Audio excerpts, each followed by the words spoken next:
Bonjour à tous et bienvenue à vous à ce point de l'actualité. La Russie observait dimanche une journée de deuil national après l'attaque meurtrière survenue vendredi soir dans une salle de concert à Moscou. Le pays entier est en deuil avec ceux qui ont perdu leurs proches dans cette tragédie inhumaine, a lancé dimanche matin la chaîne de télévision publique russe. L'Algérie a condamné avec la plus extrême vigueur l'attentat terroriste lâche et abject perpétré hier, de même qu'elle exprime ses condoléances les plus émues aux familles des victimes et souhaite prompt rétablissement aux blessés. Le secrétaire général des Nations Unies, Antonio Guterres, a visité samedi le côté égyptien du point de passage de Rafah avec la bande de Gaza, réitérant son appel à un cessez-le-feu immédiat dans l'enclave palestinienne assiégée. Aujourd'hui, plus que jamais, il est temps d'instaurer un cessez-le-feu humanitaire immédiat. Il est temps de faire taire les armes. Les Palestiniens de Gaza, enfants, femmes et hommes, restent coincés dans un cauchemar permanent. Des communautés ont été rasées, des maisons démolies, des familles entières et des générations anéanties, tandis que la faim et la famine tenaillent la population, a déclaré Guterres lors d'une conférence de presse au poste frontière.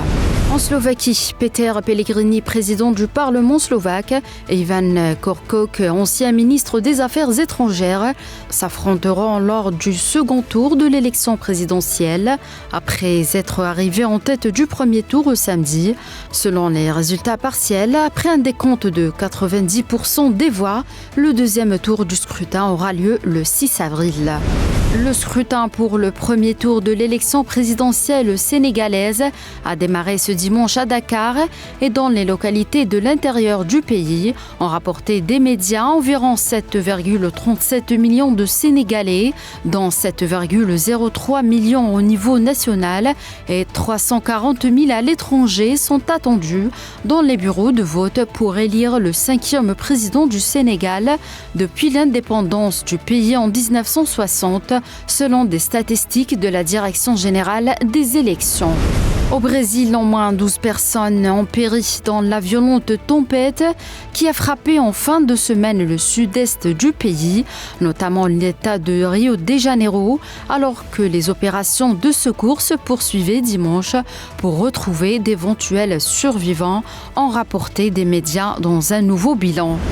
Les près de 300 élèves enlevés par des hommes armés dans une école du nord-ouest du Nigeria début mars ont été libérés, a annoncé dimanche le gouverneur de l'État de Kaduna. Les écoliers de Kuriga qui avaient été enlevés ont été libérés sains et saufs, a déclaré le gouverneur Uba Sani dans un communiqué sans préciser comment ils ont été libérés.